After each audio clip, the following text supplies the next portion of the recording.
اس موقع پر اس لشکری نے اولون کے پاس دوسرے لشکری کو کھڑا ہونے کے لیے کہا اور خود ایک طرف کو روانہ ہوا کہ جہاں نظام الدین اور آرزوزنی کھڑے تھے۔ پھر نظام الدین کے قریب پہنچنے پر اس کو مخاطب کر کے کہنے لگا، امیر منگولوں کے گرفتار ہونے والے لشکریوں میں ایک لڑکی بھی ہے، اور وہ آپ کے متعلق یہ پوچھ رہی تھی کہ کیا مسلمانوں کے اس لشکر کی کمانداری امیر نظام الدین کر رہے ہیں۔ دوستو، اس وقت نظام الدین اور آرزوزنی دونوں اپنے چہروں سے اپنے خود کے نقاب ہٹائے ہوئے تھے۔ نظام الدین نے اپنی سپاہی کی طرف دیکھا اور پھر کہنے لگا، اس لڑکی کو میرے پاس لاؤ۔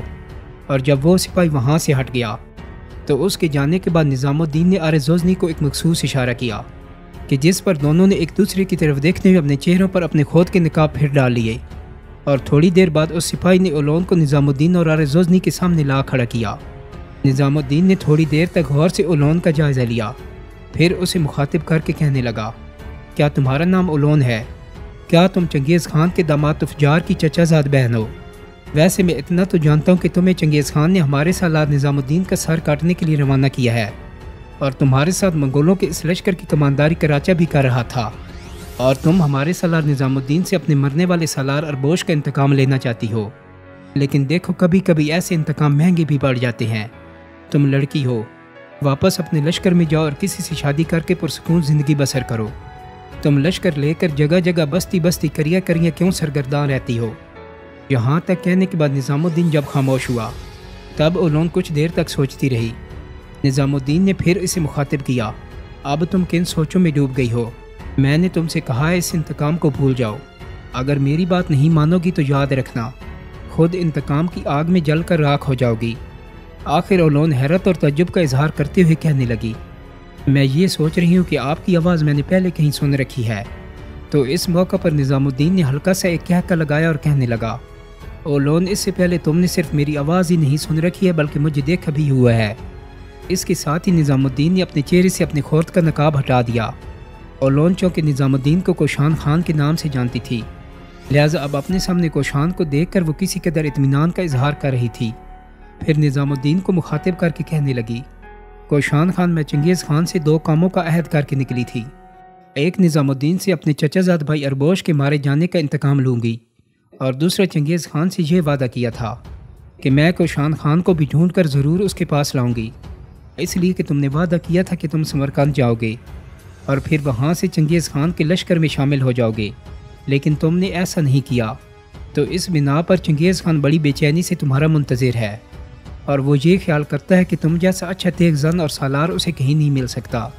یہاں تک کہنے کے بعد اولون جب خاموش ہوئی تو تب چند لمحوں تک بڑے غور سے نظام الدین نے اس کی طرف دیکھا اور پھر کہنے لگا، اولون، اگر میں تم سے یہ کہوں کہ تم جو لشکر لے کر آئی تھی، اس لشکر کو ساتھ لے کر میرے ساتھ منگولوں کے خلاف جنگ کرو، تو کیا تم ایسا کرنے پر تیار ہو جاؤ گی؟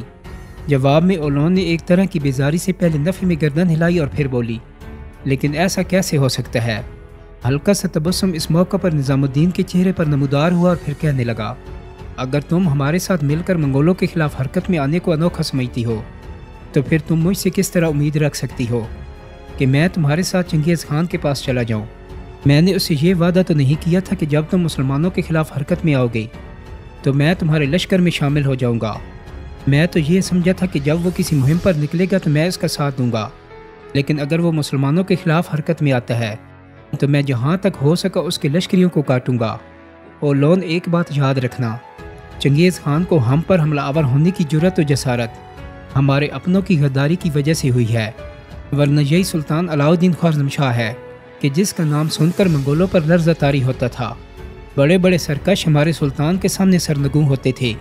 برا ہو بغداد کے حکمرانوں کا کہ انہوں نے اپنی بد فطرتی کی وجہ سے مسلمانوں کی پیٹھ میں خنجر گھونپنے کی کوشش کی، لیکن مسلمانوں پر یہ عذاب، یہ سختی عارضی ثابت ہوگی۔ اولون، میری قوم نے اس سے پہلے رزمگاہوں کے انگند مار کے دیکھ رکھے ہیں، تو اب یہ جو چنگیز خان آیا ہے تو اس کا آنا بھی بہتے پانیوں کے عارضی بہاؤ کی طرح ہوگا۔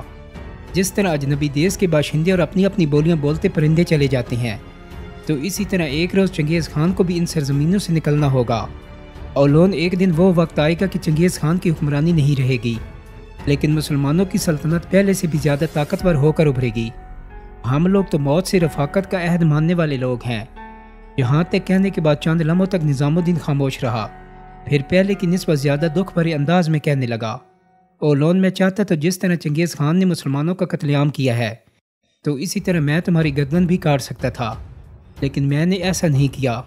مسلمان عورت کی عزت اور اس کا احترام کرتے ہیں، اور اس کی آبرو، اس کی عزت اور اس کے ناموس کو اپنی جان جیسا عزیز خیال کرتے ہیں۔ پھر ہاتھ کے اشارے سے نظام الدین نے ایک سالار کو بلایا اور اسے مخاطب کر کے کہنے لگا، اس لڑکی کو اپنے ساتھ لے جاؤ اور اسے کہیں بٹھا کر پانی پلاؤ، اور اگر یہ کھانے کے لیے کچھ مانگتی ہے تو اسے مہیا کرو۔ اس کے بعد نظام الدین نے اولون کی طرف دیکھا اور کہنے لگا، اولون تم اس کے ساتھ جاؤ، میں ذرا تمہارے ساتھ گرفتار ہونے والے لشکریوں کا جائزہ لے لوں۔ دوستو، اولون چپ چاپ وہاں سے ہٹ کر اس لشکری کے ساتھ ہو لی۔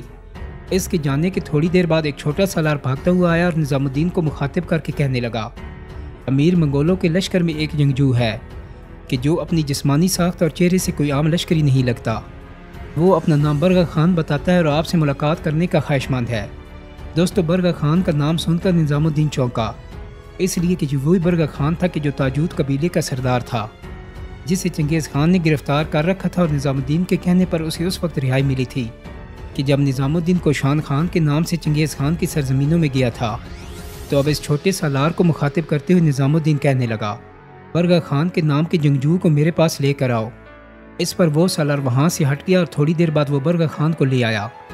برگا خان جب قریب آیا تو تب نظام الدین نے اپنے دونوں بازو پھیلا دیے۔ اس پر برگا خان بھاگا اور نظام الدین کے گلے لگ گیا۔ برگا خان کو مخاطب کرتے ہوئے نظام الدین کہنے لگا، برگا خان یہ میرا ساتھی سالار ہے اور اس کا نام آرزوزنی ہے، لیکن تم یہ بتاؤ کہ تم یہاں اولون کے لشکر میں کیسے آ گئے؟ تو جواب میں دکھ بھری انداز میں برگا خان کہنے لگا، جس وقت تمہاری وجہ سے مجھے چنگیز خان سے رہائی ملی